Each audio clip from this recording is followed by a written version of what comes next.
This is a personal story about my son and his wife. It's true, except for the names and the parts you don't believe, even though those parts were the best and the hardest to tell. It's called He Said, She Said: How Death Lost to Walter and Christy. The first part is Walter's version. He quoted Gerard Manley Hopkins: "Not, I'll not carry on comfort, despair not feast on thee, not untwist, slack they may be, these last strands of man in me.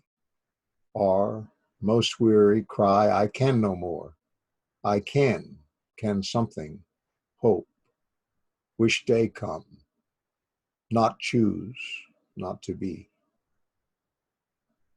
Where I lived, there are still many trees and much undergrowth. It's hot, and insects are at the top of the food chain.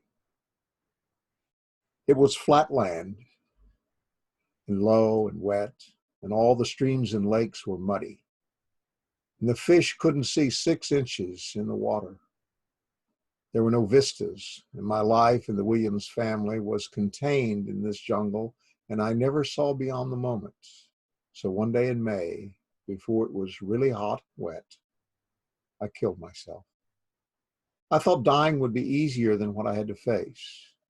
There was no time to think. I thought I'd killed my wife and a neighbor who was trying to stop me. I ran over Christy twice with my Dodge van, and I ran over the neighbor once. And then I fled as fast as I could drive and took the baby with me. I called Dad and I told him what I'd done. I asked him to tell my children that I loved them and to say that it was over for me. He told me to take the baby somewhere and leave her and not hurt her. And he had seen all my disasters, and whatever I did or said did not surprise him. I hung up. I went to my Aunt Irma's and gave Oceana to her. I told Irma I was not going to be taken by the police. I went to my car, got my bottle of hydrocodone, went to the water hose and took the whole bottle. Irma called 911. I ran into the woods behind her house. I lived on Irma's property when I was 5 years old and played there many times. I knew that jungle, its trails and its woods. And there was a wide easement next to Irma's house cut through that thicket for power lines. And I ran down that easement towards San Jacinto River for about 2 miles until I came to a large drainage pipe. I could go no further. So I crawled into the pipe. I knew the cops would never find me there. In fact, I doubted they would ever look.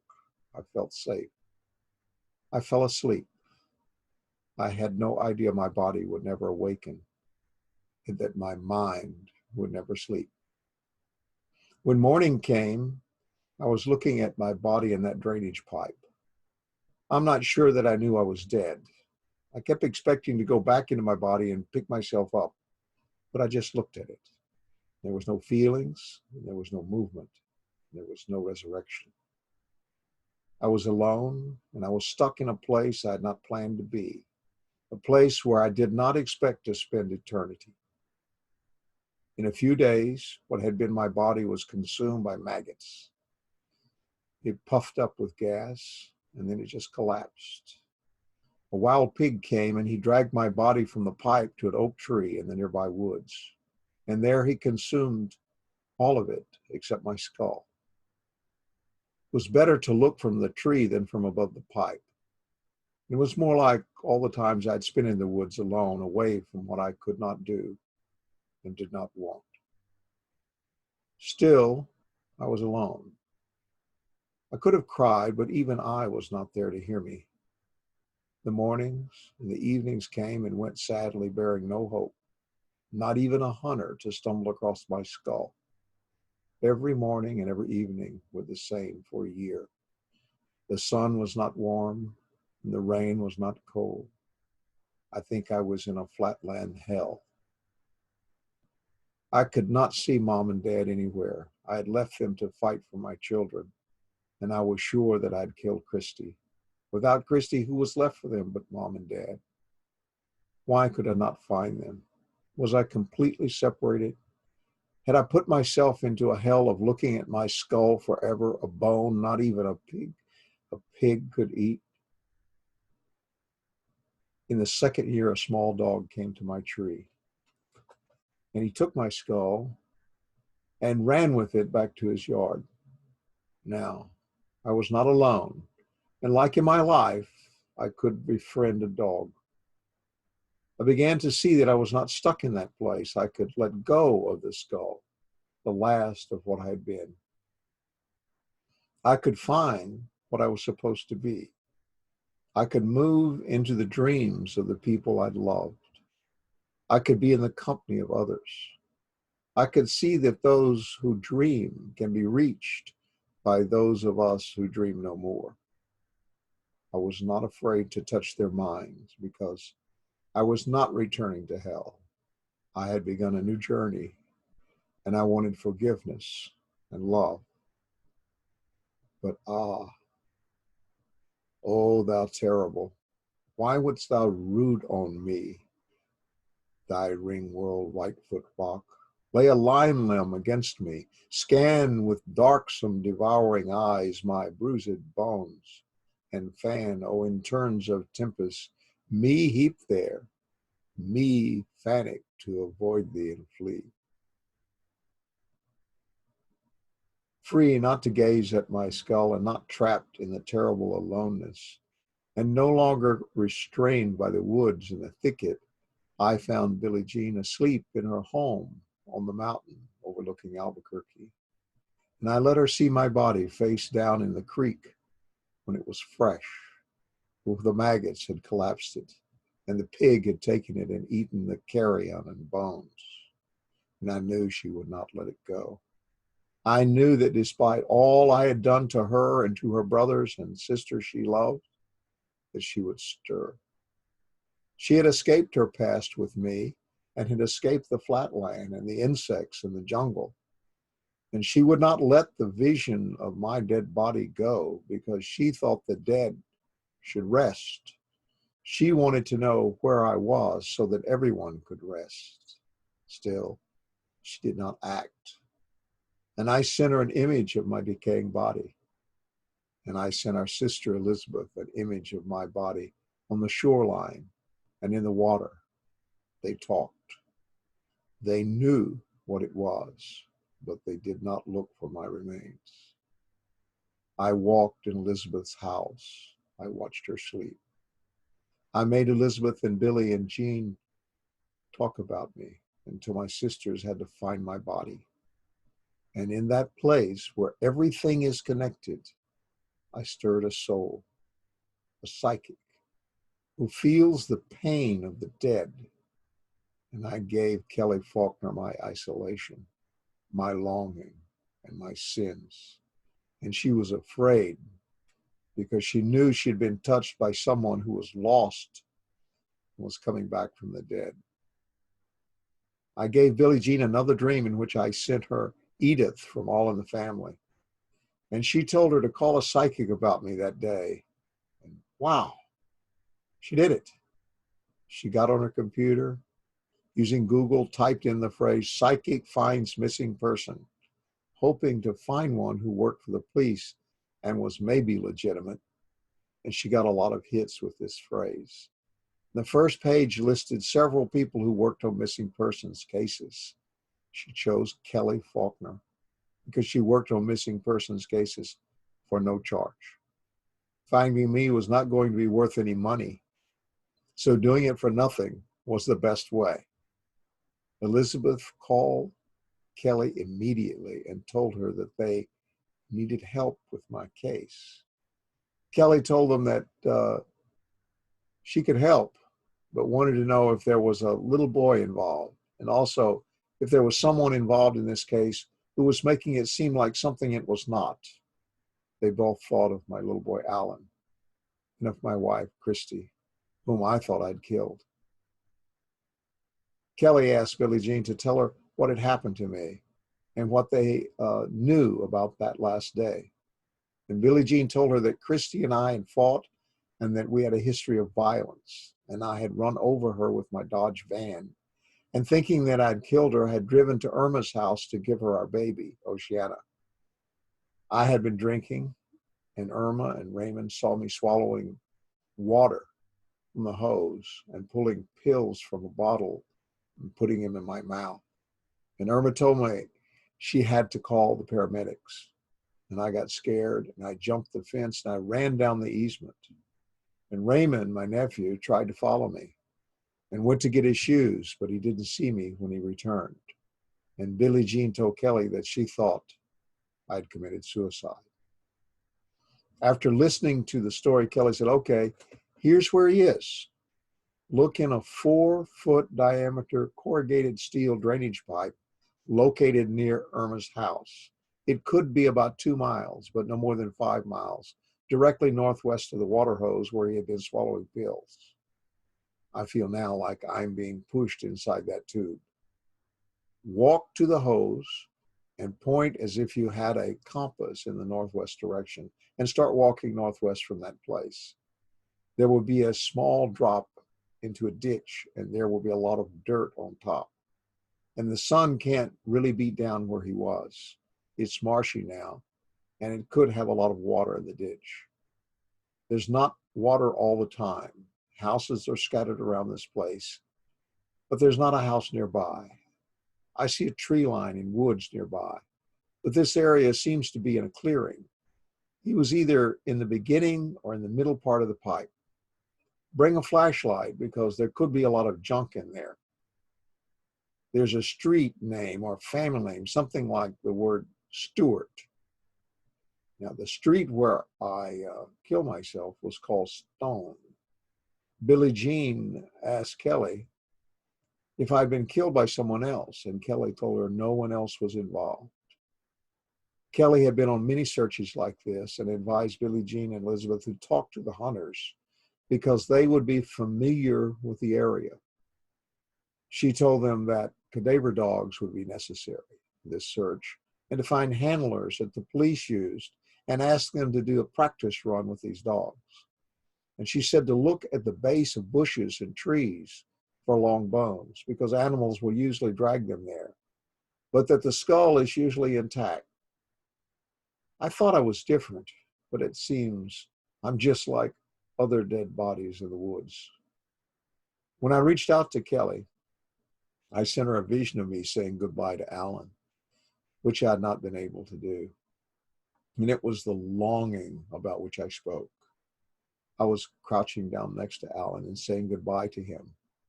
And Kelly described me to Billie Jean as a big boned, not pale, but with olive skin tones in his face, about 5'10" with brown hair, wearing jeans and tennis shoes. And she said Alan was about 3 years old. The dream bothered Kelly because spirits usually contacted her while she was awake. The dream encounter finally made sense to her after knowing that I'd committed suicide. Kelly said that in the case of suicides, the spirit of the person doesn't know how to communicate yet. She explained this by telling Billie Jean that in her experience with the spirit world, suicides don't go to hell, but exist in a sort of limbo where they must deal with the problems they could not handle in life. She said that they wake up in a sort of hospital room where the memories are slowly introduced back to them. They deal with them over a long time from the perspective of the living. Kelly lives in the city and probably didn't know some of us hang out in the woods and keep watch over our skulls as we learn. And she said that oftentimes the dead will show up in your dreams or the dreams of the kids, and they might be hanging around, but will not speak to you. Of course, I would have spoken if I'd known how to at the time. It would have been funny to scare Billie Jean and Elizabeth, but I still have eternity to do that. Chapter 3. Why? that my chaff might fly, my grain lie sheer and clear. Nay, in all that toil, that coil, since seems I kissed the rod, hand rather my heart low, lapsed strength, stole joy, would laugh, cheer. Cheer whom though? The hero whose heaven handling flung me, foot trod, me, or me that fought him? Oh, which one? Is it each one? That night, that year of now done darkness, I, wretch, lay wrestling with my God, my God. Kelly told Billie Jean and Elizabeth that my appearances to them in dreams were actual visitations. She said to ask the kids if they'd been dreaming about me since I died. I had to learn how to communicate. Billie Jean had asked Kelly why she and Elizabeth would be dreaming about the location of my body. And Kelly said that I needed those who were still grieving to have closure so that I could move on.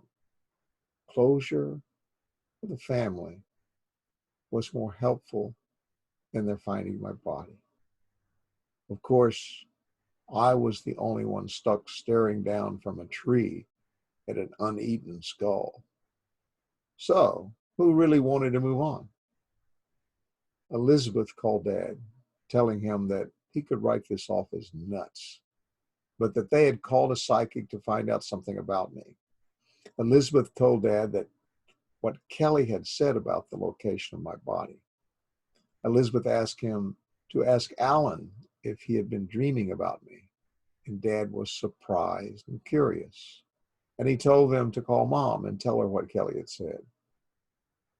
Dad called Billie Jean and Elizabeth back later to tell them that he had asked Alan about his dreams. And Alan said he had dreamt that a bad man had killed Walter, and that he had had a dream that Walter was jumping up and down on a pipe. Billie Jean and her husband John and Elizabeth flew to Houston to find my body using Kelly's directions, and lots of excitement. And they went first to the store and bought a compass and some rain ponchos and a backpack and some candy. I suppose they intended to keep the pigs away with the candy bars. They drove to the woods in a torrential rainstorm. It thundered and lightning struck and hail fell from the sky. And in a while, the thunder and the lightning stopped and the hail became a drizzling rain. And they arrived at the first site near the end of Calhoun Street. They had gone there because Dad told them that there might be a drainage pipe near the end of the road where it met with the San Jacinto River. And they parked the car at the end of the road and walked on a trail alongside the river, but found no sign of a drainage pipe. And they soon quit that route because it didn't seem right. And they drove to Irma's house to retrace my steps. And they were armed with a compass and faith in what little circumstantial and psychic evidence they'd collected. They reasoned that I'd taken pills that would stop my heart in 30 minutes, and that I must have traveled about 2 miles. And I took the easement because you can't walk, much less run, through the thicket that fills those woods. The compass showed that the easement runs directly northwest from Irma's house. And they jumped the back fence at Irma's house and started walking along the easement. It was swampy and muddy, and their shoes got waterlogged quickly. They stopped along the way and looked inside Hunter's blinds for some evidence. They found nothing. They thought I might choose these places for shelter, but I wasn't worried about finding shelter, just not getting caught. Elizabeth timed their walk to calculate the distance. Kelly said that I would be in a 4-foot corrugated steel pipe more than 2 miles from Irma's house. And after about 40 minutes of meandering, they came upon a ditch with a 4-foot corrugated steel pipe. It ran perpendicular to the roadway, but they could not find another open end.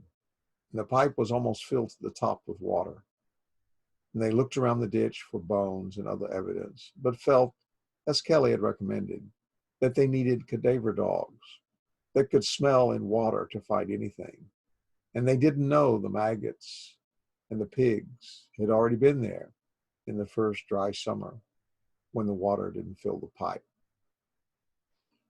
They were satisfied that the pipe location was one piece of the puzzle, but this only made them more curious than before. This location coincided with Billie Jean and Elizabeth's dreams and Alan's dream and with Kelly's vision. This spot seemed right. Billie Jean saw an opening to the universe, but she was also wet and dirty and unfamiliar with pipes that had only one end. They knew the purpose for being there, but were overtaken by exhaustion. They had suspended disbelief for 18 months. So having evidence of me was a relief. But it was only a step in making my death real. They began to struggle with whether they still needed to see my remains to believe that I had died in that pipe.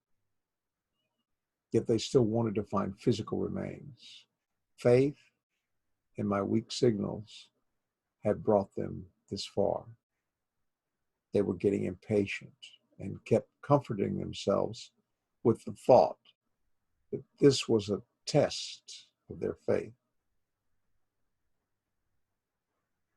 Hopkins again. To him, whoever thought with love of me, or ever did for my sake some good deed, I will appear, looking such charity and kind compassion at his life's last need, that he will out of hand and heartily repent he sinned, and all his sins be freed. Billie Jean, John, and Elizabeth went back to Irma's house, washed their clothes, and rested. They were exhausted.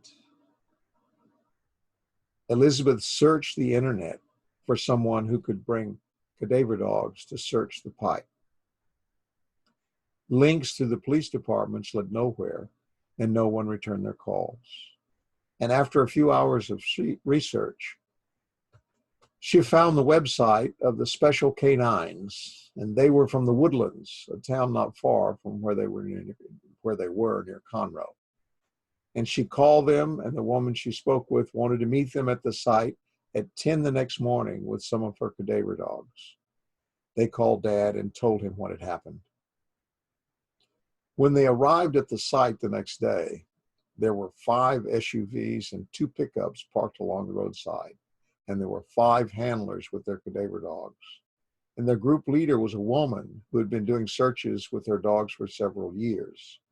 She had recently used these dogs to identify human remains from the space shuttle crash in Palestine, Texas. Billie Jean was impressed by their compassion. They asked Billie Jean and Elizabeth for a description of me and to recount what had happened that led them to this spot. They told the woman about how I'd taken pills, what the paramedics said about my heart stopping, and the probable distance I'd traveled. They also told her what information Kelly had given them about the pipe in the ditch. And she told the search party that they would be looking for the remains of a 33-year-old male who had been wearing jeans and a t-shirt and tennis shoes and was presumed to have taken pills and alcohol. They forgot to tell them to search for those things in the pig poop. The canine team leader then sent 2 dog handlers with their dogs to sweep the easement in both directions from the pipe. One handler and his dog went into the river to smell the water. After about 30 minutes of working, the dogs found nothing and came back for a break. Billie Jean was curious about the pipe, but asked if the handler would send her dog down to smell the water by the drainage pipe. The dog did not find anything, but he showed some interest at the opposite end of the pipe. And the handlers said that the dog might have smelled some raw sewage flowing into the river at that point. Now, Billie Jean was disappointed and discouraged that the pipe was full of water, so that they couldn't send a dog into it. The situation seemed hopeless. But the team leader got a call on her radio that a dog had found something in the woods by a large oak tree about 10 yards from the easement. And the handler said that the dog was sweeping the easement and caught a scent in the wind and whipped his head around and darted into the woods. And the other dogs were brought in to confirm this spot. And all 5 dogs confirmed the spot as having had human remains. Fortunately, the little dog had removed my skull from below the tree, freeing me from that vigilance trap. So the quest for my remains droned on. Billie Jean thought that I might lay here in my last moments, alone in the woods and next to this oak tree. This was sad but comforting to her because she knew I loved being in the woods and sought out trees like this when I wanted to be alone. The family would often find chairs out in the woods in Splendora where I would sit and smoke. Of course, she didn't know that it was too dark to find that tree before I died, and that it had been the pig's choice. The pig had wanted to munch on some acorns too. Since there were no remains under the tree, Billie Jean thought that animals had dragged my remains to another spot, or perhaps they'd eaten everything. The idea that pigs could have consumed me disturbed Billie Jean, but to me it was ironic, since I'd hunted those feral pigs. That was the funny part, not being eaten by pigs, but the idea that when it came down to it, I was food for other animals and insects when I died. It makes other people shudder, but it doesn't matter if you're dead. The other thing that struck Billie Jean was that if I had died next to this oak tree, my remains had helped to give nutrients to this tree. I could now literally be part of that tree, especially if the pig had left his poop there. Billie Jean decided that my remains were now part of a tree, and she thought that was awesome. But she didn't have my view. Chapter 5. Again from Hopkins. I'm gall, I'm heartburn. God's most deep decree. Bitter would have me taste. My taste was me. Bones built in me, flesh filled, blood brimmed the curse. Self-yeast of spirit, a dull dough sours. I see the lost like this, and their scourge to be, as I am mine, their sweating selves, but worse. The dog handlers told Billie Jean to call the cops about the hit the dogs had made. They thought it would get them interested in the case again. And she called them, and the cops arrived about 2 hours later. Billie Jean learned much from the dog handlers. They were experienced in searchers. They told Billie Jean about other cases, which gave Billie Jean more insight into how to handle my case. The police were in 4 squad cars. They were detectives, older than the cops who give speeding tickets or the security guards who get jobs at the prisons. These guys were like the good old boys you see in the movies. They had been behind a desk with nothing to do until this excitement. She could tell by their shit-faced grins that they lived for this stuff. Their shoes were polished, their pants pressed, and they all had new haircuts and looked like they had just come from the makeup room. They wore dark suits and ties, or silk shirts and ties, and their gold tie bars provided the finishing touches. The detectives were stoic and sure of themselves. They compensated for their loss of words by talking about football. One of the detectives, after going into the woods to see where the dogs had responded to the remains, came out and began talking to Billie Jean and John about football, how the Aggies were going to come back out of their slump. Billie Jean got mad at him because after seeing the dogs identify the spot where my remains had been, she felt the spot was sacred. That guy could only joke about football. She should have known the prison guards I knew. They could have taught these Aggies how to be really insensitive. The highest ranking detective oozed the kind of East Texas charm that made Billie Jean understand why I hated cops.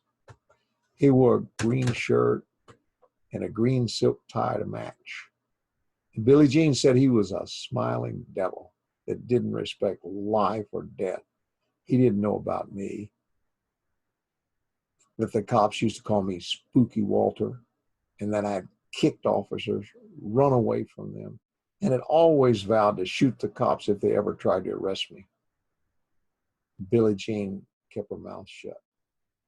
There was the slight possibility that they could find some remains and close my case. And Billie Jean didn't want to burn any bridges with these detectives. She had to trust that they would look for my remains, knowing that after 18 months, they'd look for nothing. She said that one detective named Lewis showed his concern and said he hoped there could be some closure for the family. She saw in his eyes an apology for his superior's behavior.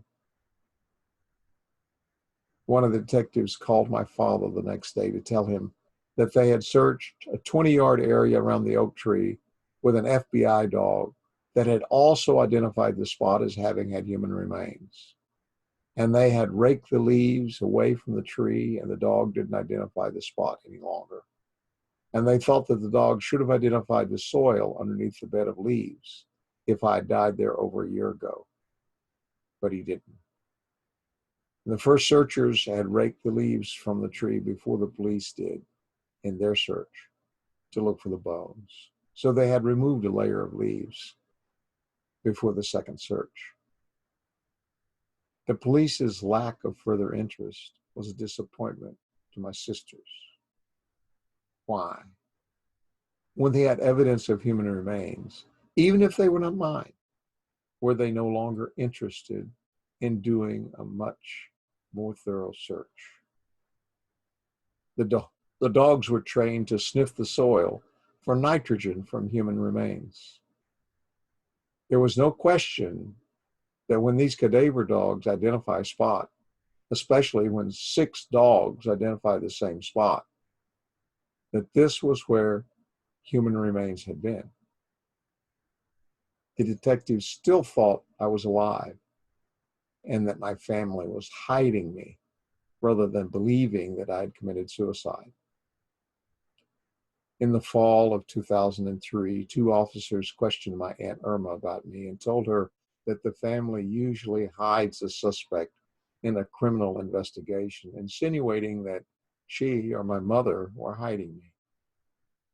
And Irma had noticed a second patrol car parked down the street to catch me if I tried to run. My mother says they came to her house to question her and patrol the perimeter in the same way. I should have had the little dog take my skull to them so they would have become believers sooner. And sometime during the second week of January 2004, a neighbor of Irma's found my skull.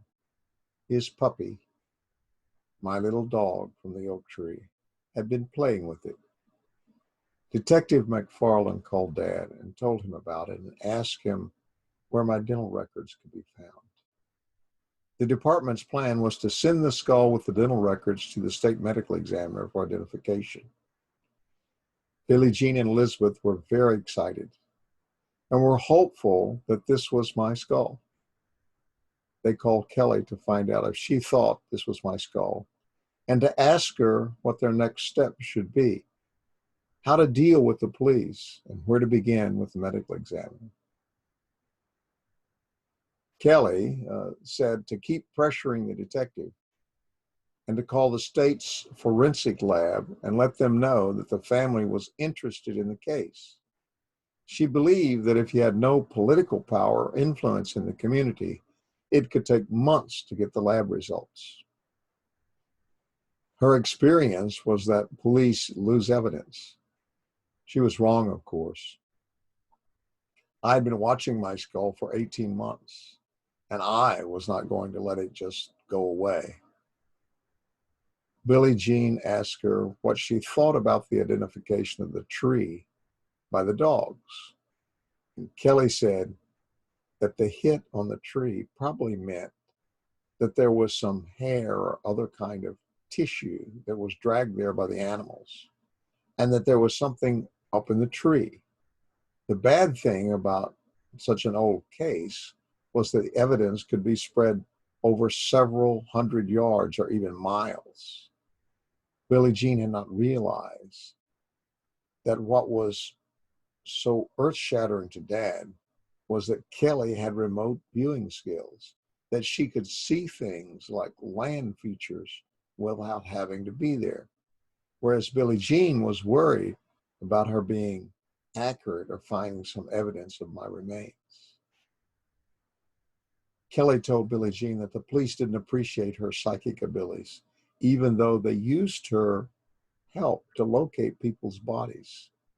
She told Billie Jean that she was writing a book called No Expectations. That's how I used to feel. After about 2 weeks, Detective McFarland called Dad and Elizabeth. He told them that the skull was identified by the medical examiner as mine from my dental records. See, it's good to take care of your teeth and to pay your dentist. Elizabeth said that after all this time of doing nothing on this case, that McFarland sounded like a dog that had torn up the couch and was found, tail between his legs, in the middle of the mess. He told them he didn't know the procedure for releasing the skull since he had never done this before, possibly because he had never looked for anyone's remains. A month later, the judge ruled that I was dead, and my skull was sent to Metcalf Funeral Home in Conroe. They called Dad and told him he could pick it up. It was in the evidence box that the police had used to store it. It was very light. There was no lower jawbone. It had been out in the weather a long time. Mom bought a waterproof box for it, and Mom and Dad put some of my things in the box and hung it in a tree on their property near a spot where they thought I liked to sit and smoke. And they said some nice things about me, my sense of humor, my good looks, the way I helped them build their houses. And they continue to tell my children that the last thing I told Dad was to tell them that I love them. I never expected that one of them would be conceived after I was dead, but I love him too. The court records say he was immaculately conceived, and the final custody documents say that he was mine. As I used to tell Dad when I was in prison and reading Frank McCourt's books, isn't this a great country altogether? And we would agree with McCourt. 'Tis. Chapter 6, another quote from Hopkins. Oh, the mind. Mind has mountains. Cliffs will fall. Frightful, sheer. No man fathomed. Hold them cheap. May who never hung there, nor does long our small durance deal with that steep or deep here creep. Wretch, under a comfort serves in a whirlwind. All life death does end, and each day dies with sleep. After Mom and Dad put my skull in the little gray box with the pictures and hung the box from the tree, I began to learn how to speak. And Dad was the first to have an effective dream. He left his body and went to a staircase in the administration building of Kingwood College. And I met him as he was walking up the stairs. And he saw me as I had been at my best. And I smiled at him and he said, "I'm so glad to see you. How are you now?" And I told him it was not what I thought it would be, that I was learning. Then Dad disappeared. His dream was over. I was surprised by how much was contained in so few words, in such small gestures. I'm now surprised by how close everything is in the universe, yet how empty the universe seems to be. Elizabeth is close to the connections in the real world and easy to reach, and yet she does not talk. I make her body cold and I make her shake. And she was sitting at her kitchen table with Juliano and James, and I touched her. Juliano could see me, and James, who knew nothing of me, drew a picture of a skull in a tree. And Elizabeth was astounded and frightened, so I decided to leave and let her rest. I thought death would be lonely, and it has been. It could have been better than life had I grown close to the souls of the people I love. I turned inward at a very young age, and I could not tell the difference between being controlled and being helped, between existing and loving. I had a fear of everything when I was 12. I could not sleep in my bed because something there was trying to get me. There were aliens landing in our back field.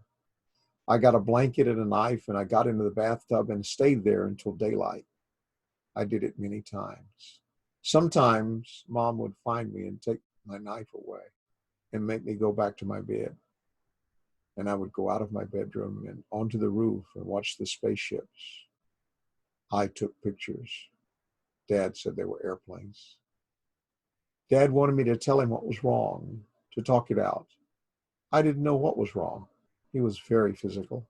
And once he held me against the concrete wall outside and asked me over and again, "What's wrong with you, Walter?" And I couldn't take it. So the next day I decided to kill him. I should have done it when his back was turned, but I wanted him to see me.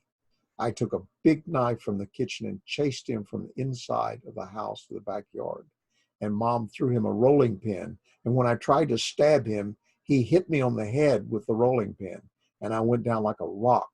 I couldn't see, and my left arm and hand were paralyzed. And Dad stepped on my hand and took my knife away. He then began to cry. He picked me up and he carried me to his car. And Mom drove us to the hospital emergency room. And I recovered my sight, but my hand and arm were weak and numb for about 2 weeks. And the doctor put me in a psychiatric ward. I had no idea what anybody was going to do to me. I was just locked up. I guess it's good I didn't kill him. Kelly told Billie Jean that suicides don't go to hell. She thinks they go to limbo, but there's no such place. There's just the loneliness and the attachments to the dying and dead things that try to fill empty spaces, the real dark matter. It was the dog that stirred me. He was the connection to what life is before it begins to decay. He was the electric wire that holds the universe in its tight ball, wound round and round until everything touches. That's the essence of the Big Bang, before the cold of space was created, into which a soul can be lost and left alone. I love the little dog that found my skull. I learned to speak in this dimension by seeing what I could have been, and I go through strings to my past until what was possible is known to me. The fun of it is that the old become young, and what had been tragedy I see as only an unwinding, At every turn, there was always the possibility I could have loved what was there. I don't know if it would not have changed the path I took in the contest with death, but I would have not gone so far into that vast cold space. Every passage from hell to heaven, when told to mortals, seems more interesting if closer to hell. I find that amusing, but only because most of my experience was hell and insanity. The first time I was a patient that had to be watched, I could not abide my keepers. They already knew who I was and what I would do with my life in such detail that I was compelled to prove them wrong. I could lie better than they could explain. I could outlast their resources until they had to let me go. They were resigned to my fate, but I fought against it like a drowning cat. The doctor who attended me had read my book, like Patton had studied Rommel, and like Rommel in North Africa, I was not there for the battle. The doctor gave the textbook reference for my personality type to mom and dad. They were astounded to read that so many young people don't care about others and do as they please until they either die young or get tired of being locked up and punished. There was an ICDA code for my condition and a CPT code and a charge master for the treatment of my body. I chose death at 33. There's a code for that too. My dad's uncle, Bobby, chose death at 33. He was not attended by physicians, but by guards. He did not code well. We were both trying to squeeze the strings of immortality from the carrion and bones of our lives. A priest came to me during my 30 days of transformation. He was a psychologist working for a hospital. He lived in a house near my home in Splendora, where they fixed other priests who had been codified. I liked him. I liked the church. I served at the altar every time they locked me in jail or prison. The altar is the best place to be when you're locked up. Chapter 7. The difference between despair and fear is like the one between the instance of a wreck and when the wreck has been. The mind is smooth, no motion contended as the eye upon the forehead of a bust that knows it cannot see. And so said Emily Dickinson.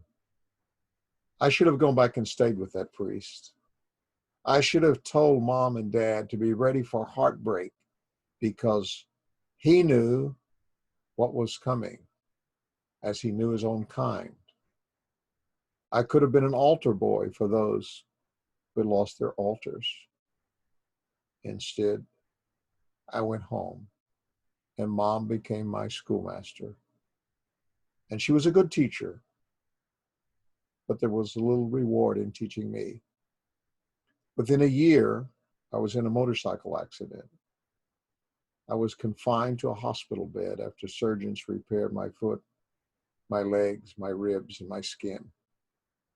Mom and dad were there for me every damn day. That was in addition to having to care for my two younger brothers and two younger sisters. I loved mom and dad then, and I loved them later when they came to see me in jails and prisons. And I love them now when they can't see me at all. And I'm sorry for what I did. I had other choices. I never really recovered physically from the accident. I became addicted to pain medication.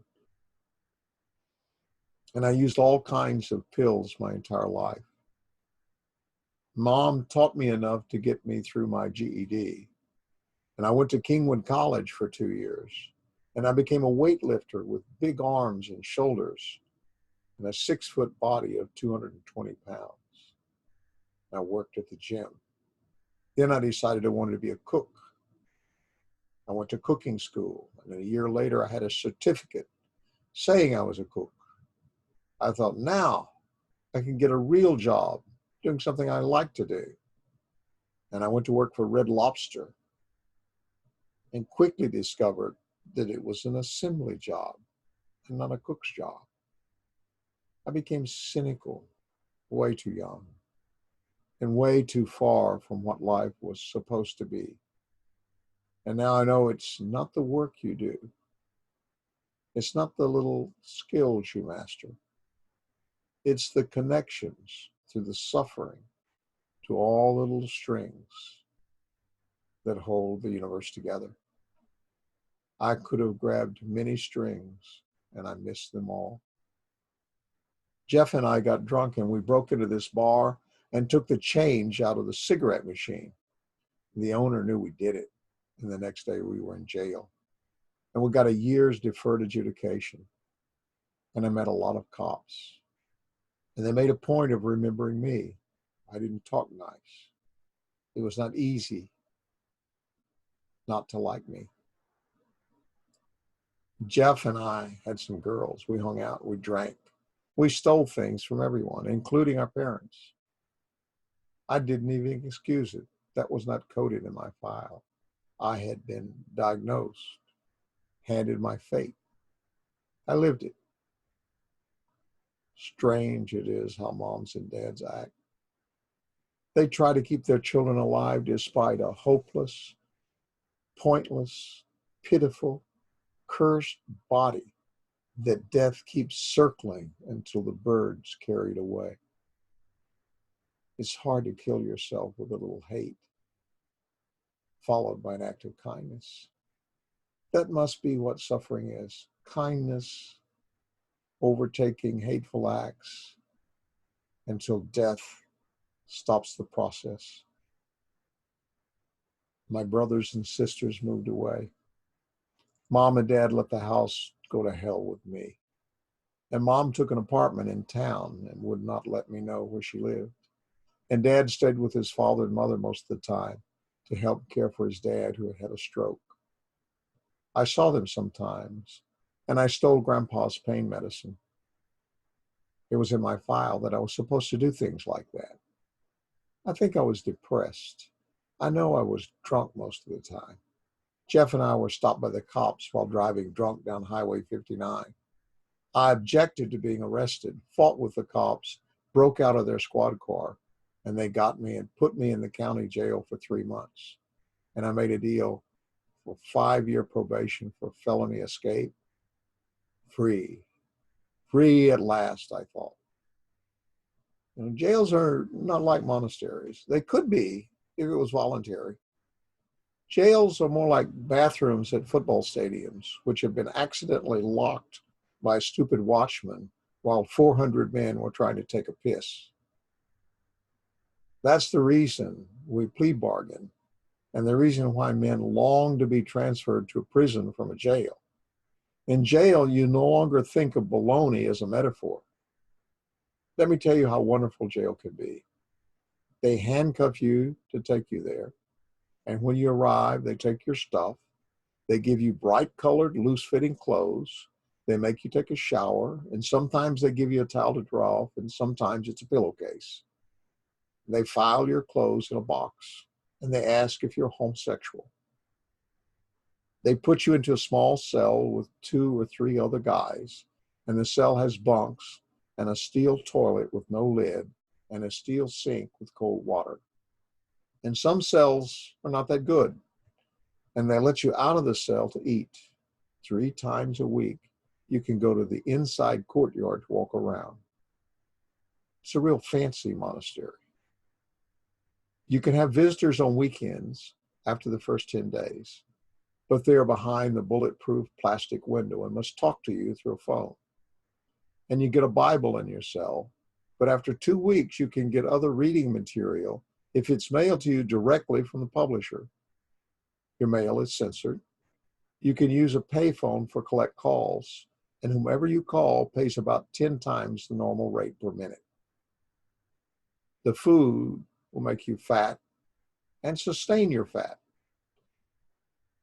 If they believed in medicine, you would get a Zocor pill with every meal. Mystery meat is very popular. I ate many beans. The snacks from the commissary suck up every spare dime anyone can get from friends and relatives.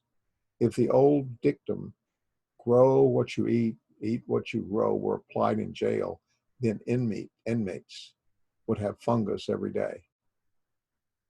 The boredom is what makes one desire a prison where you think you might be able to do something instead of trying to sleep. Besides your innocence and that of your cellmates, there's little to talk about in jail, and one tires quickly of complaining.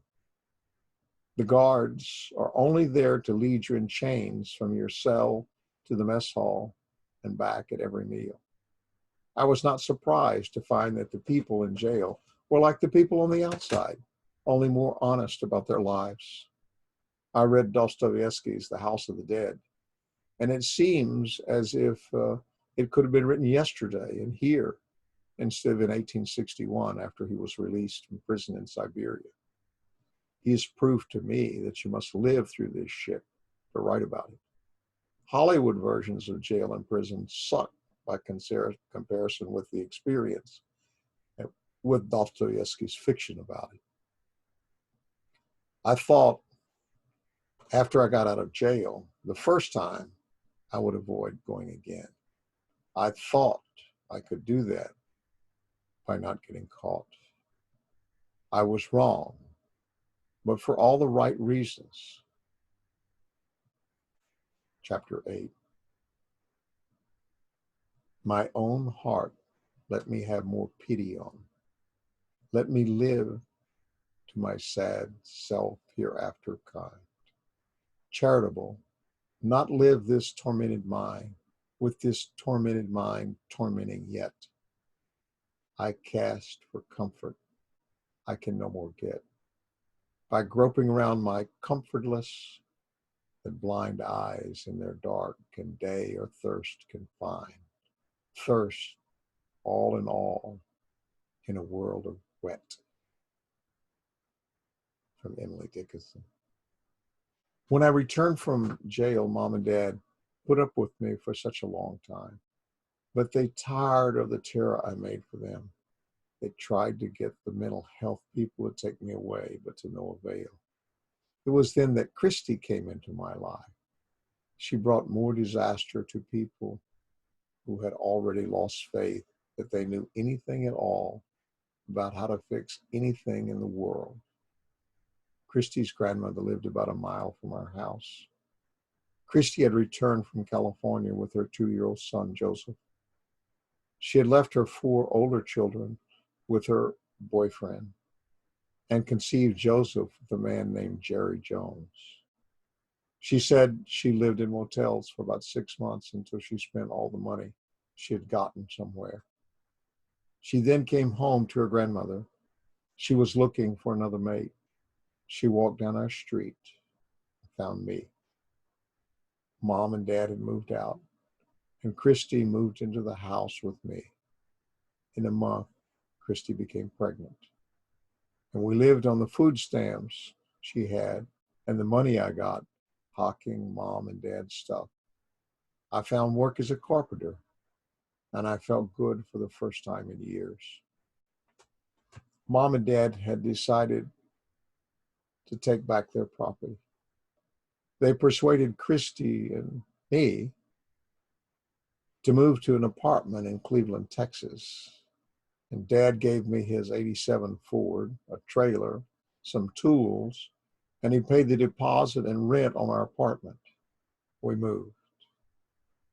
I worked. Christy grew bigger and finally bore my son, Alan. He was big and healthy and very pretty. And in the hospital, Christy raised hell with the nurses and threw the food tray on the floor, and her welfare service was below par. Mom and Dad came to see us during Christy's fits, and they left as soon as they could after they saw the baby.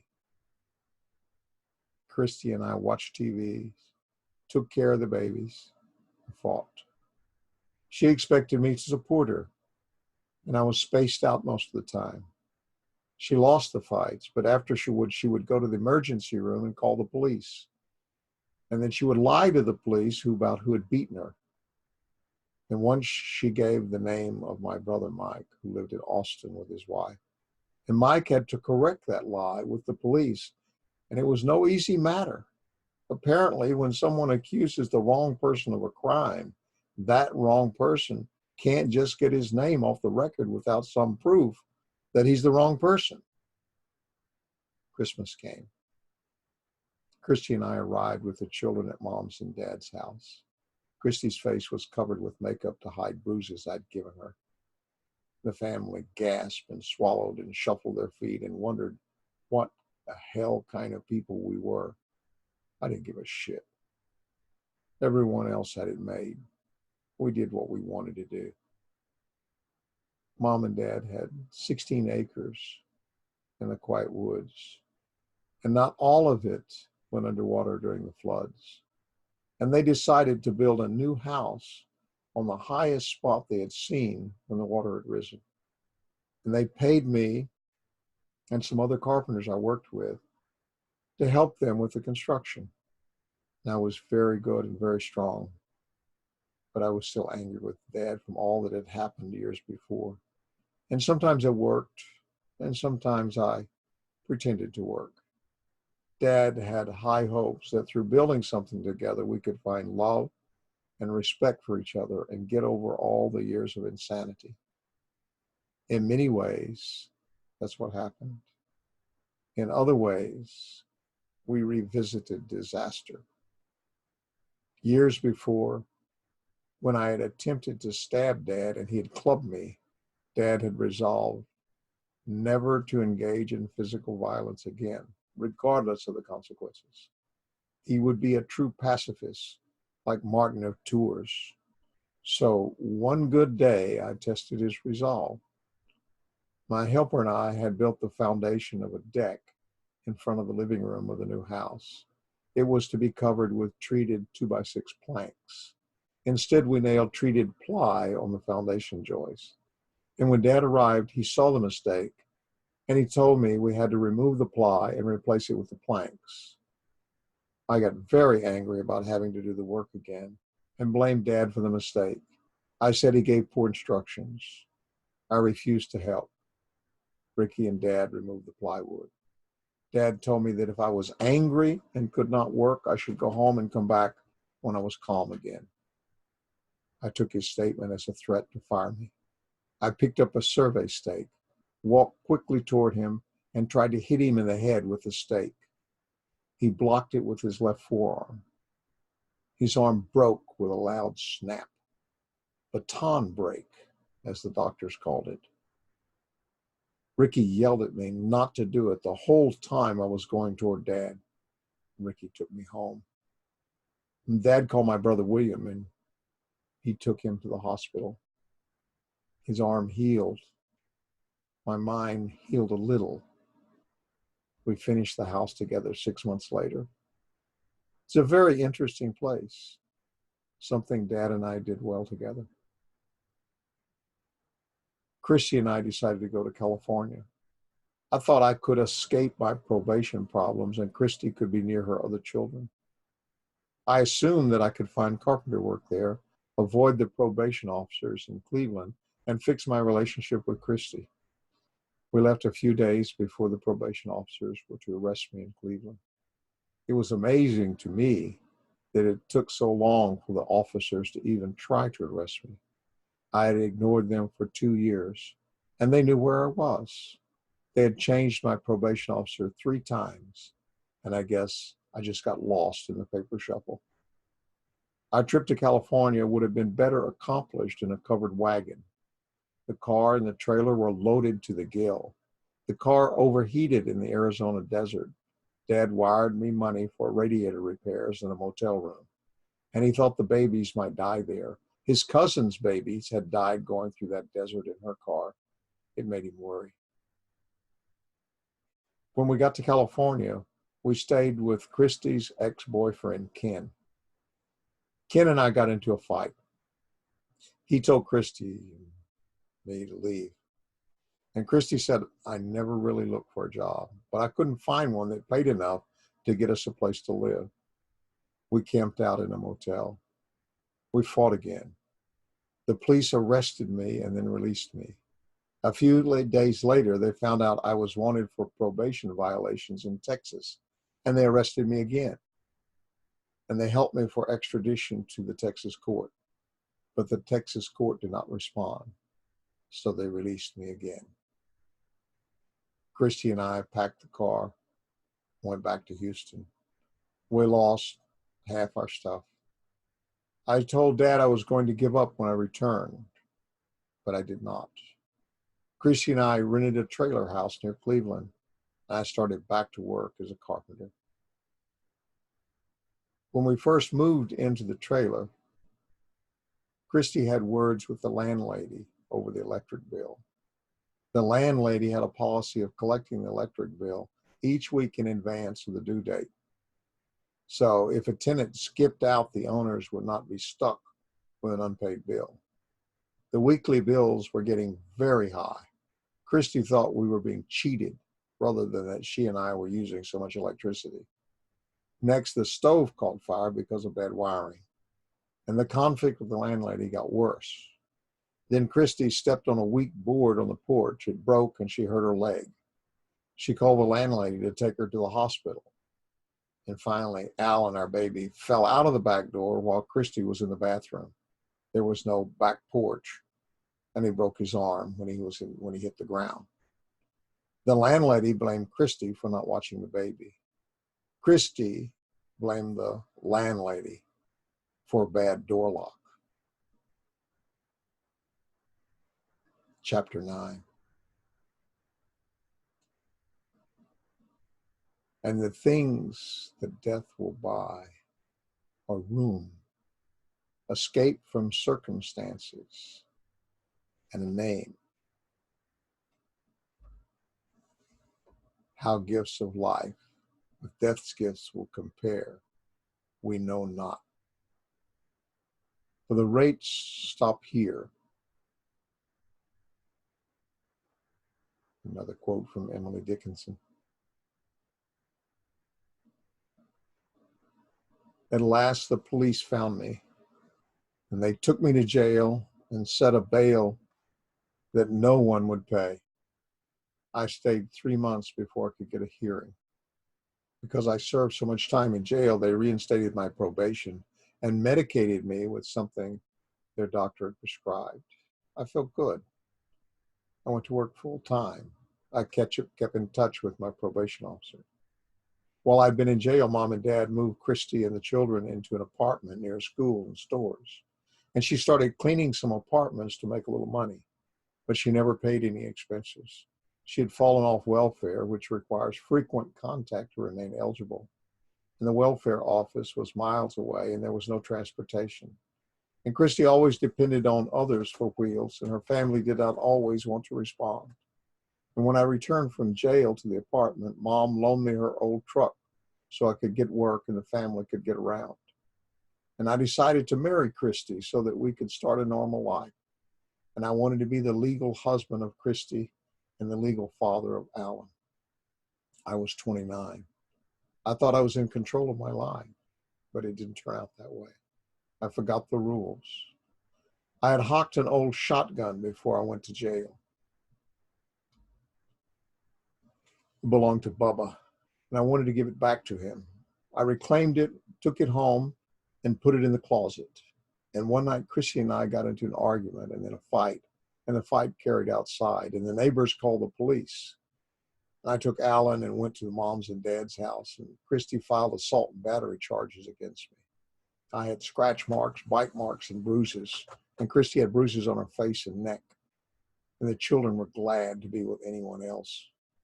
I went to work the next day. I left Alan with Mom, and this routine went on for 2 days until my probation officer called and told me to come to her office for a meeting. The police and Christy went to Mom's and Dad's house while I was at work and took Alan.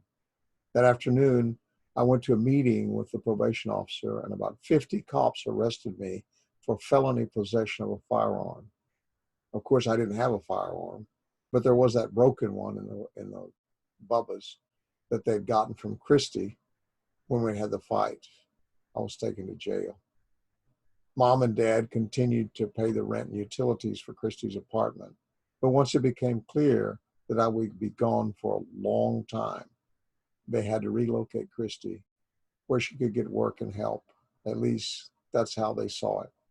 Christy went along with the move while working on another agenda. She dropped the assault and battery charges against me, even though I'd said nothing to her about doing that. She must have still loved me and thought I had been punished enough already. Chapter 10. I wish that I had such power of language as should avail me to those who would extol the worship of men above that of the sun. Those who have wished to worship men as gods have made a very grave error. So said Leonardo da Vinci. Dad was not sure where Christy and her two babies should live. He had become friends with Joseph and Nellie and their two sons who lived near his offices. He had met them while both were trying to care for a dying Romanian man, Nick, whom they all knew from their church. Joseph and Nellie had done something for Nick that neither Dad nor any of the church volunteers had done for anyone. Dad was very impressed and very humbled. I was impressed too. Dad told Joseph and Nellie that his charity organization would help them finish their house. Dad had the bright idea that Christy might be able to help them with the labor. He would supply the money to support all these people in need with God's blessings. Wow. He could buy happiness without being committed to the work and the relationships. I was glad to see that Christy and the boys had some help. Dad thought they would all work together and be happy. Dad went to a trailer dealer and purchased a large travel trailer. And the dealer moved it to Joseph's property, and Christy took the charity's station wagon and moved her stuff from her old apartment to the new trailer. Christy and I had bought the boys enough extruded plastic toys to build a huge house, despite our never having a penny for food, shelter, transportation, or utilities. Dad said that the worst part of the move was having toys playing stupid jingles over and again.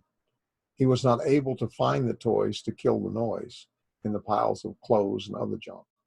He left Christy and the singing toys to sort it all out over the weekend. In his clear vision of how the world should work and how his money would let him avoid it, he saw Christy carefully storing everything necessary in the little trailer and setting aside the junk in boxes to be stored neatly elsewhere. And then when everything was in good order, she would play with the children, hug them, read stories to them, and put them to bed. And then she would have a nice cup of tea and sit outside under the new trailer canopy, thinking of what great blessings had come to those who love God from those who try to buy heaven. Christy could not help Joseph with the construction because she was taking care of babies full time. Joseph decided the trailer needed a porch and a fence around it so that the babies would not get into the construction site. He and Nellie also discovered that Christy needed to go to the store every day and to the welfare office and to the school, and they hauled her around in the station wagon. And Joseph complained that Christy charged too much at the store on the charity's account, and she got angry with him in the store and yelled in front of the store manager, which embarrassed Joseph. Taking Christy's places became a dreaded duty for Joseph and Nellie's minds. Christy enrolled Billy into kindergarten. She told him he was hyperactive and he has severe attention deficit disorder.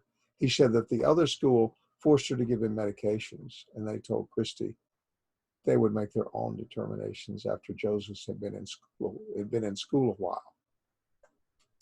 The school reported that Billy would not stay seated on the bus, and consequently he could not ride it because it endangered other students. And the school was only 2 miles from Christy's trailer.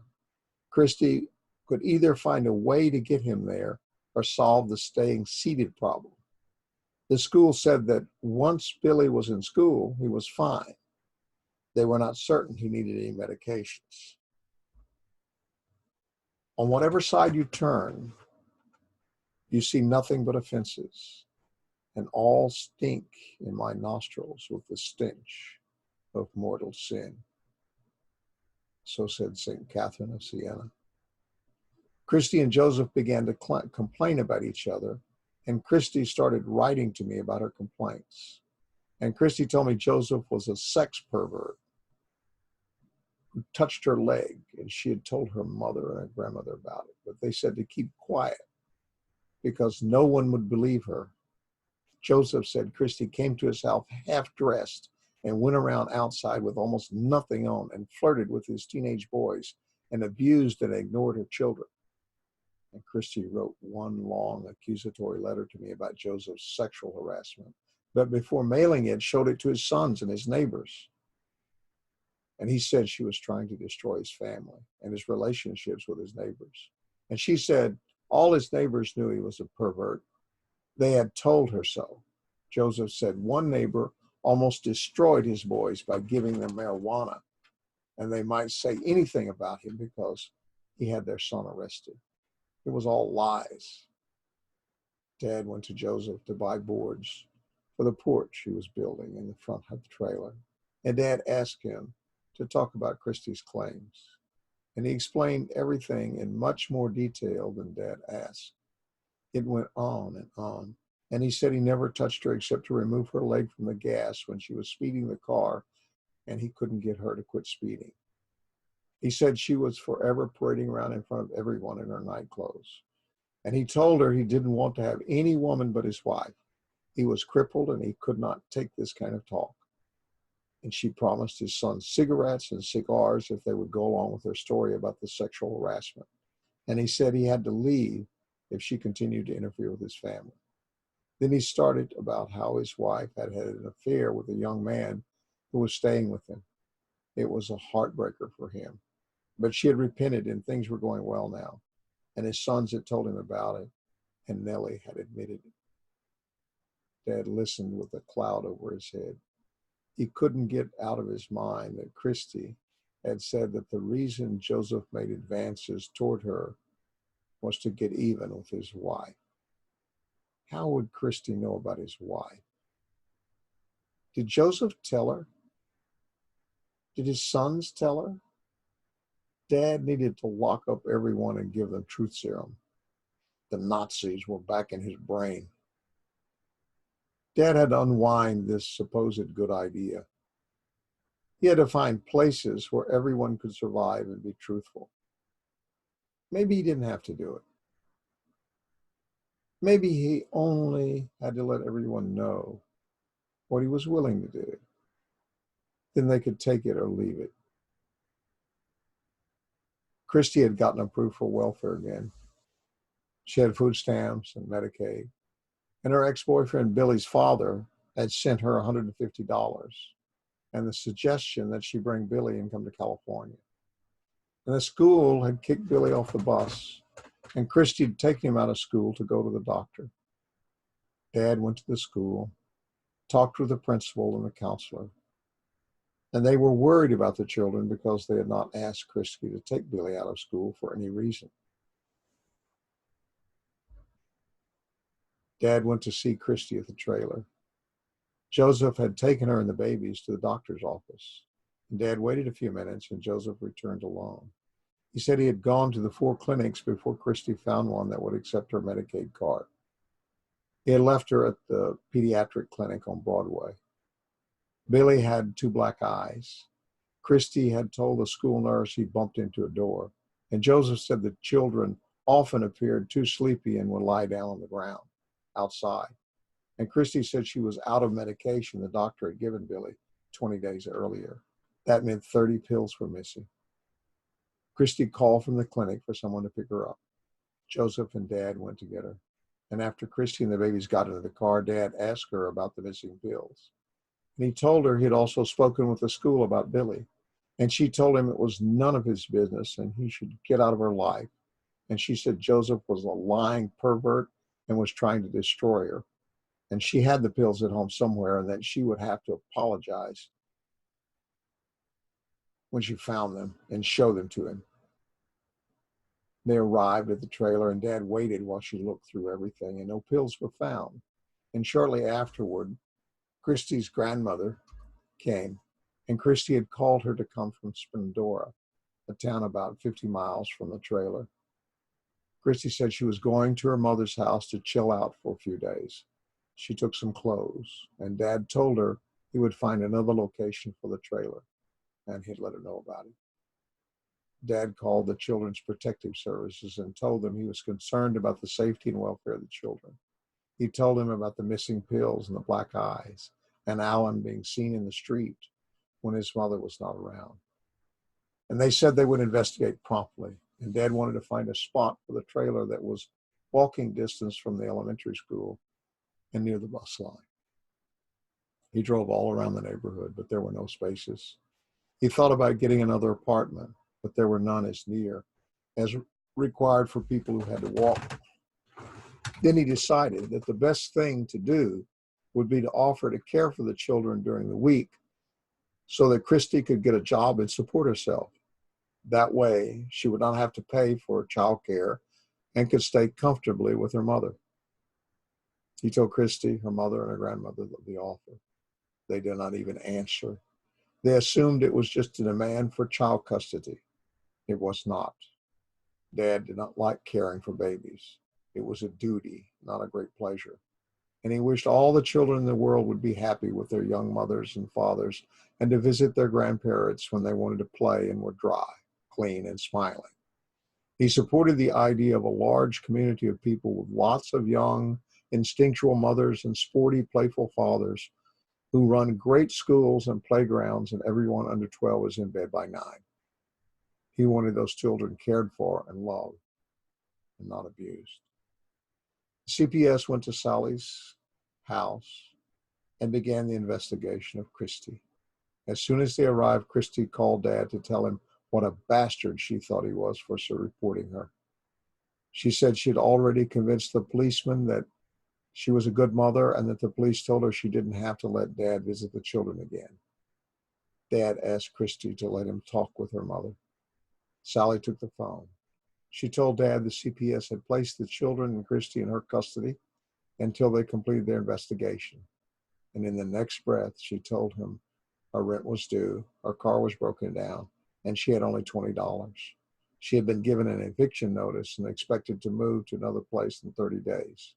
Further, the apartment was for one occupant, and if security knew that Christy and the boys were there, she would have to go sooner. Chapter 12. I am nobody. Who are you? Are you nobody too? Then there's the pair of us. Don't tell. They'll banish us, you know. So said Emily Dickinson. Christy decided to write another letter to me in prison to tell me how she had filed charges against Joseph for sexual molestation and that she was divorcing me to be rid of the threat of losing custody of her children. She was also going to get money from her boyfriend Jerry and take the boys with her to California. After I received the letter, I called Dad from prison. I wanted to know where the boys were and if Christy was off to California. He told me she wanted to go, but she and her whole family were waiting on the money to fall from the sky. I said I was concerned about the boys being at Sally's apartment because Sally had been arrested and jailed a year before for prostitution. She also had dealt drugs in the past. I'd been in her house when she was doing it. Of course, Christy said I was a liar. I told Dad that Christy was wanted in Oceanside for failure to appear on a charge of selling narcotics at a motel. And Christy told Dad she worked at a motel in Oceanside for 6 months, cleaning 42 rooms a day, yet still had to pay them $600 a month for a room. Life's a crock. Mom called Dad and told him he was doing the right thing. He told her he wasn't sure he knew what he was doing. Someone should come with a body bag and take him away. He thought he was dead. Mom and Dad didn't see or talk with Christy for 10 months. They filed suit for the right to visit with Alan. In Texas, the state had passed a law to give grandparents visitation rights. And Christy filed an objection, but failed to appear at the trial. The judge granted them visitation 1 week in a month and 2 weeks during the summer and at Christmas. Also, Christy had to tell them where she lived each time she moved. In November of 2000, Christy and her mother were evicted from her mother's apartment. Sally went to her mother's house to live. Christy and the children went to Star of Hope Mission in Galveston. Sally and her mother would not allow Christy to stay with them. And during the time she was with Sally, she had pawned all of Sally's stuff that was worth more than a few dollars. And Sally's mother said Christy had beaten Sally and that they screamed at each other all the time. Neither Children's Protective Services nor the lawyers Mom and Dad consulted thought that the court would take the children away from Christy. I thought they were all nuts. Christy planned to go back to California with Billy's father, Jerry. That is, as soon as he got off probation, and sent her the money to do it.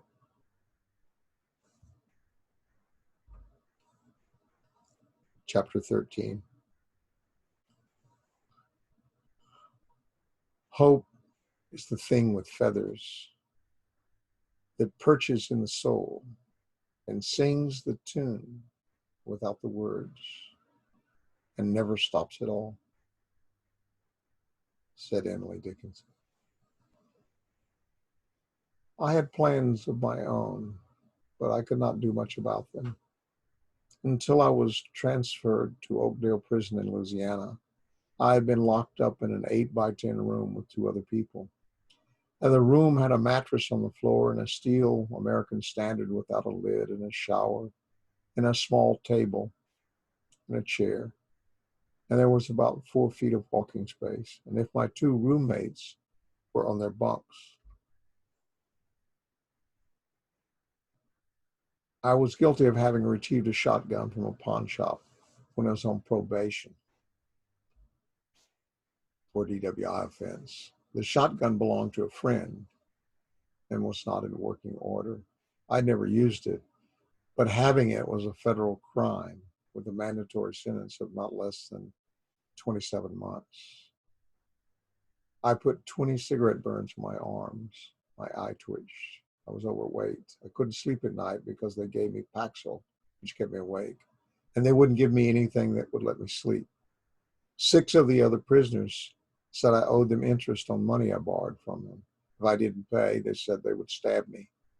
The amount I borrowed was $500, which I paid back, but the amount still owed was $600 interest. The lending terms in prisons are a little stronger than offered by the crooks on the outside.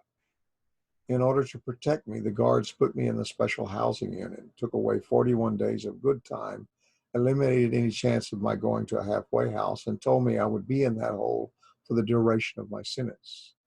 When Mom and Dad came to visit me, the guards separated me from the other prisoners into a locked and barred room and limited the visit to an hour. I had to wear a stained, bright-colored orange jumpsuit. The other prisoners, not from SHU, wore clean and pressed uniforms, and I had no commissary privileges, and I was given a 2-inch pencil to use for writing and a toothbrush with a handle cut in half. I suppose if the pencil and toothbrush were longer, they could be made into dangerous weapons. But why just in the SHU? When they moved me to the SHU, the other prisoners stole my personal belongings and cut my shower shoes in half. And I had a good collection of books that Mom and Dad had sent me over the previous year. I'd read them all. And I had brought a Leroy lettering set that I used to draw house plans. And the prison would not let me have the usual architectural drawing tools. But another prisoner had gotten the lettering set in some mysterious way. and I bought it for him for about 10 times its worth. It had a straight edge lettering guide with which I could draw but not measure. I was going to tell the guards where the thieves hid all their contraband. I thought they would get another 10 or 20 years added to their time, but I never did. Racial gangs who fight often and fiercely dominated the prison. One man in shoe with me said he was only watching a fight and was taken as a participant and put into the hold where he stayed for 4 months. Security looks tight to a visitor, but there are important drug dealer connections to the outside, and those who are related to the mob get whatever they want brought in. The economy inside is based on stamps, devalued to 25 cents. And the payoff for the contraband is done by having friends and relatives pay people on the outside who then deal for what the prisoner inside is owed: food, drinks, drugs, sex, and gambling are the extra rides that structure time. The prison work is production of plastic junk furniture and diesel engines. Some prisoners work 7 days a week for about $200 a month in those industries.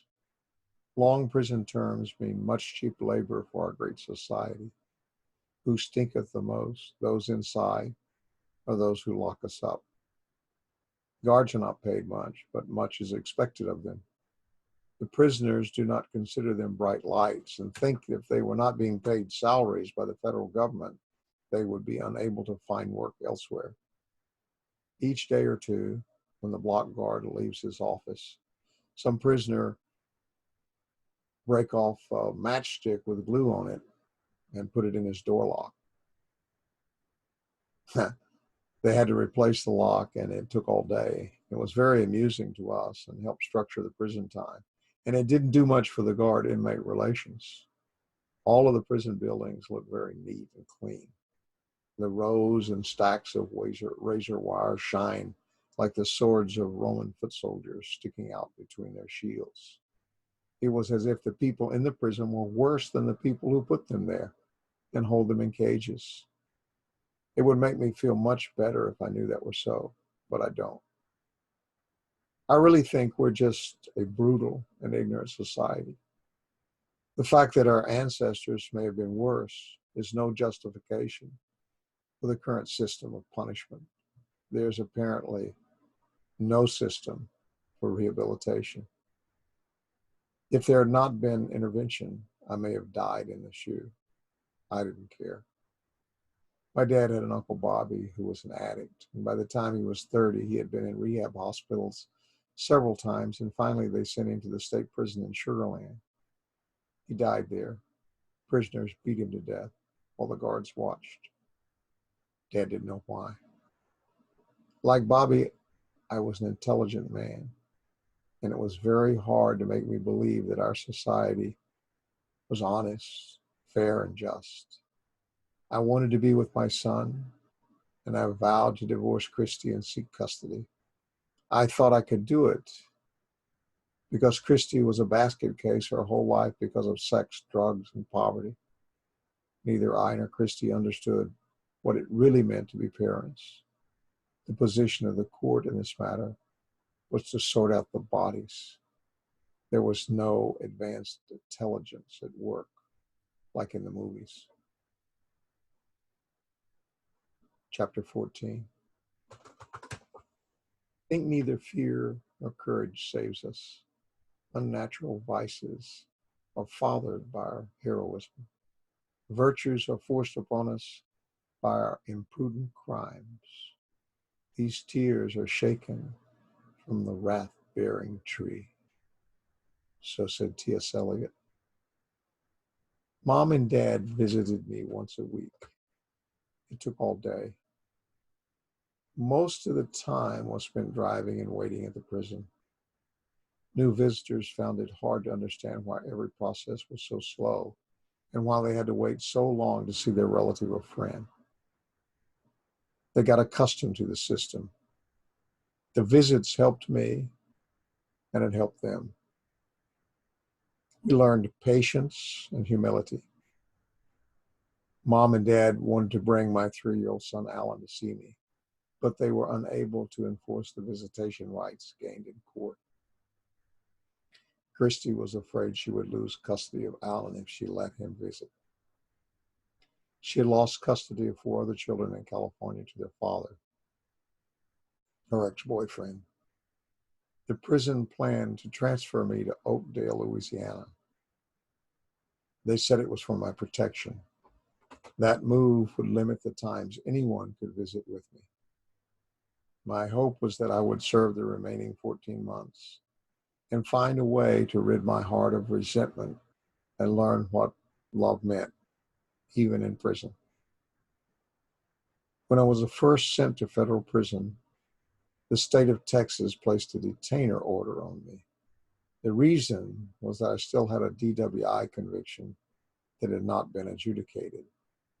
The result was that they added 12 points to my prison record, and the added points placed me in the medium security prison instead of the low security prison.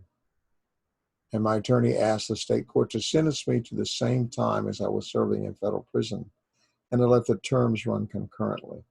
And the state agreed, and the district attorney sent documents to the federal prison for me to sign to conclude the agreement. The result would have been that the detainer would be removed. What happened was much different. On August 2nd, 2000, the documents were sent to the warden's office at the Federal Correctional Institute in Beaumont. The lady in charge of receiving and processing the documents insisted repeatedly for a month that she had not gotten any documents concerning me. Evidence to the contrary, notwithstanding. Then my attorney had the documents delivered by Federal Express on September 10th, and Dad witnessed the delivery of the prison. Still, the lady in charge continued to insist she had no documents. And finally, on the 16th of September, the warden passed my cell to question the inmates before the scheduled inspection by the region of the Federal Bureau of Prisons on the 17th. I told him about the missing papers. An hour later, the lady in charge brought the papers to my cell for signature. Her parting words to me were that nothing in the documents would cause them to remove my detainer. The importance of this to me was that the delay in getting the papers caused me to miss the opportunity to have an early release to a halfway house. And while the documents were being held back, my prison counselor went out of his way to let me know about the lost opportunity and the unfortunate situation. Then to help me cope, they put a man into the cell with me who was truly crazy.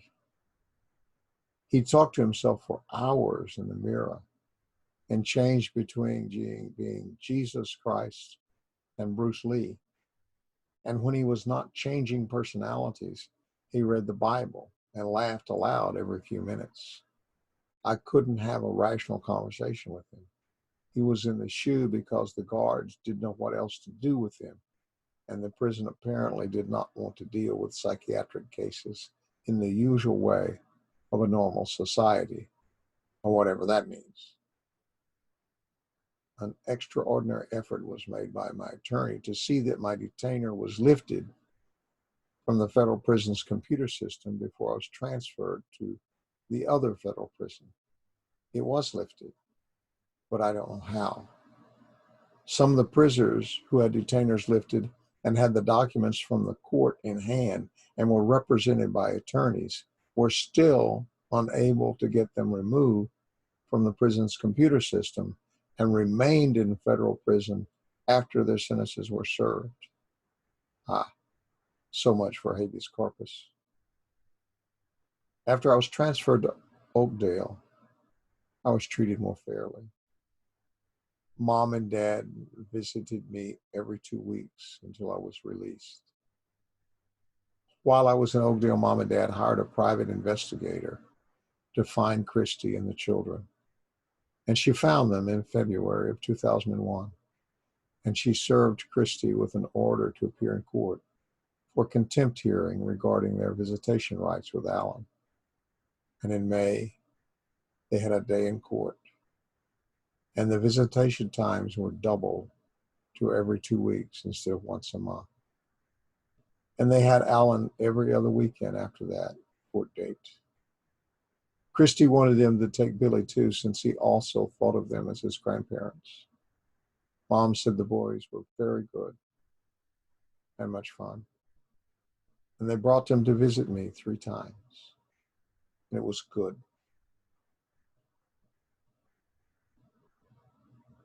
Chapter 15. My nerves are bad tonight. Yes, bad. Stay with me. Speak to me. Why do you never speak? Speak. What are you thinking of? What thinking? What? I never know what you're thinking. I think we are in Rat's Alley, where the dead men lost their bones. T.S. Eliot. I don't know what Christy did to support herself. Billy says his mother and his uncle smoked crack together, and he was not supposed to tell anyone about it. Perhaps she made her money by dealing drugs. This news was upsetting to Mom and Dad. I thought people sold drugs because they didn't have any other way to get money. Mom called CPS. They took a report but got no indication they could do anything about the situation.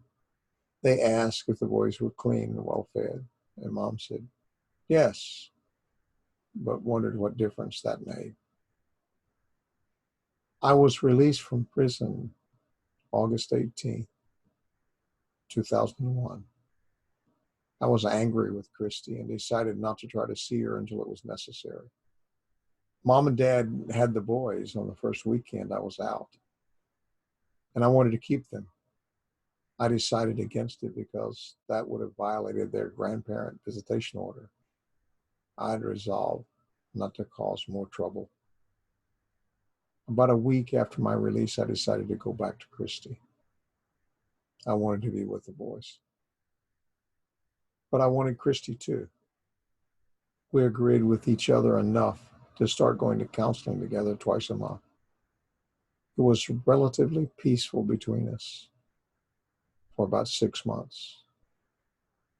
In September 2001, I told Mom Christy was pregnant. It reminded me of Will Durant's statement that nature favors quantity, regardless of how the educated classes strive to have it otherwise. I decided to build a house on nearby property Mom's mother had left to her. Mom and Dad paid for the material, and I built the house. The hope was that Christy and I and the children would have a place to live in good times or bad. Mom and Dad said it was not an unselfish act on their part, because if the future held more disasters than blessings, then having the grandchildren nearby would be a way to look after them more easily. On the 22nd of February, Christy gave birth to Oceana Ann Williams. She was a pretty baby, 9 pounds, 3 ounces, dark hair, blue-green eyes. I, of course, was not the biological father, but I insisted that I was to everyone else. I also insisted that UFOs were still landing in our backyard, and my notions did not make people sleep well at night. Funny it is how strong and healthy Christy's children are. It reminds me of Woody Allen's Sleeper, where everything we think is right and normal is the opposite in the future. I really enjoyed reading Schopenhauer in prison. On Wednesday, May 15, 2002, Christy and I left the children with Mom, while I went to see my psychologist, and Christy went shopping. On our way home, I refused to stop at a store to get the WIC foodstuffs. Christy became very angry, and by the time we arrived at home, We were in a full-blown yelling fight. Christy went to Mom's house and got the two boys and returned to the old house at the front of the property. And we continued to argue. And I left in the van with the baby. And Christy took the boys and went to our neighbor's house. I had told her to leave and not to come back. And she called the police and reported me for threatening her. And she called her grandmother to come get her from the neighbor's house. Dad went to see her and asked her to come back and talk with him and Mom and me. He wanted to resolve the fight between us. In about an hour, I returned with the baby. Shortly afterward, Christy arrived. Both of us saw each other on the driveway near the old house, and we both walked hastily toward the new house in the back. We were arguing as we walked. I was telling her not to come back to the house, and Dad stepped outside as we approached and told me that he'd asked her to come and to talk. I thought she'd come to take the baby from Mom. We did not have any physical contact. We went into the living room. In about 5 minutes, Mom and I went outside, leaving Dad to talk with Christy. And they talked for about 20 minutes. And it was a calm conversation in which Dad told Christy that he and Mom wanted to have a peaceful resolution to this fight for their sake and for the children and for their peace and quiet. And she said that she did not trust them and that she feared that she would lose her children as it happened in California. And she said that I abused her and she wanted me to admit it. And she said that Oceana was not my child and that she wanted her returned immediately. And she said that she wanted her stuff and her mother's stuff from the old house. And Dad told her she could take whatever she thought was hers. He told her he thought it was a bad idea to take all those children into the streets with no means to care for them. He asked her to just go to her grandmother's house and cool down and let me do the same thing overnight so that the problems could be dealt with in a day or so. She said no. She intended to bring the police, take her baby back. Christy returned to the driveway entrance of the property where her grandmother had parked her car, blocking the entrance.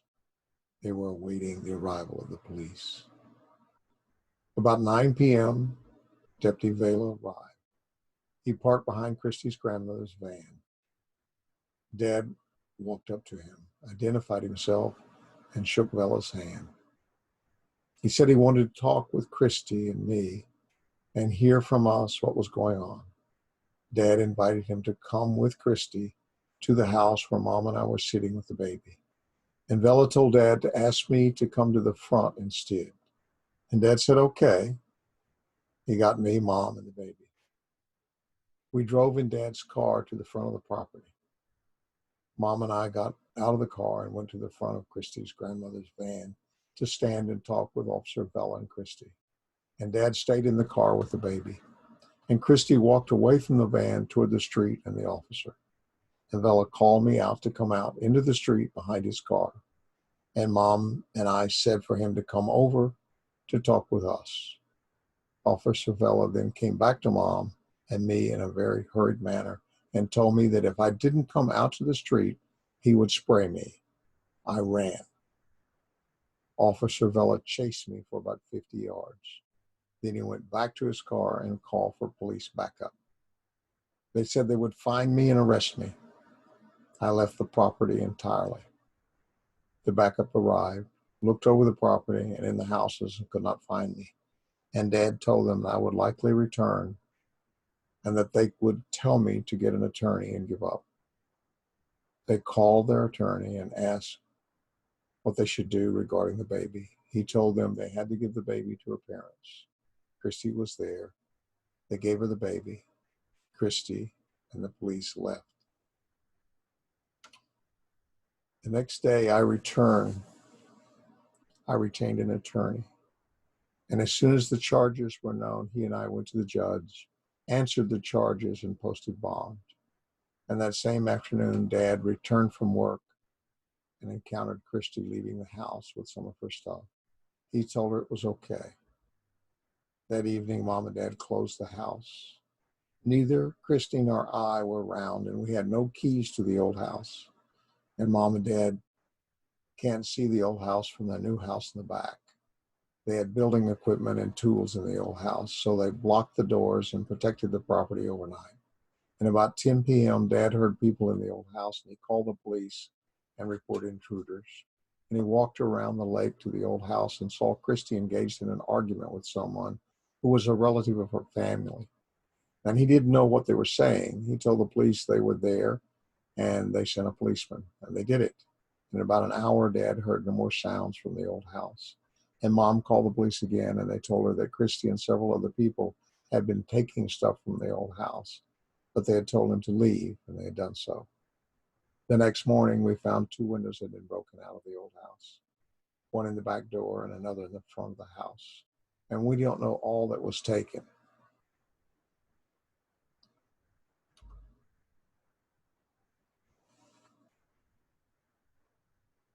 As it turns out, happiness is relative.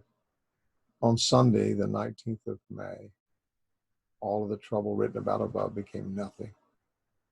Dad went to play golf about 10 a.m. and Mom began to clean the yard around the old house. The previous evening, I had gone to make bail for my friend Baba, and I had returned to sleep in the old house. I didn't get out of bed until late, and Mom asked me to do some things, and I acted mean to her as I had periodically done in years past. And I wanted her to have done something to keep Christy off the property and away from my stuff. Mom decided to leave and check into a hotel rather than face my strange mood. And about 7:50 p.m., I left a message on Dad's cell phone saying to call me now. And I left the same message on Mom's phone about 5 minutes later. Then about a minute after, I left another message on Mom's phone that to her sounded weak and needy. Dad called me about 8, and I told him I'd driven over Christy with the van and then had backed over her, and I thought she was dead. I'd said I'd also driven over the neighbor and maybe killed him. I had the baby with me, and I intended to kill myself by taking drugs. I told him I had plenty of drugs with which to do it. He told me to please not hurt the baby and take her to someone before I did anything else.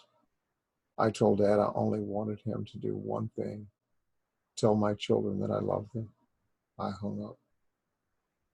I cried. I took the baby to my Aunt Irma. I want to go someplace where there are no modern things, where there are no wound metal and no plastic and no silver and no gold. I want to go someplace where you wear your soul outside and where your skin keeps you warm and where the earth trembles in the morning when the sun shines on it and where you smell burning wood. And when I'm finally there, when I'm at the place where the earth trembles and where the sun warms my skin, where my soul is outside, where I smell the burning wood, then I will be home. Chapter 16.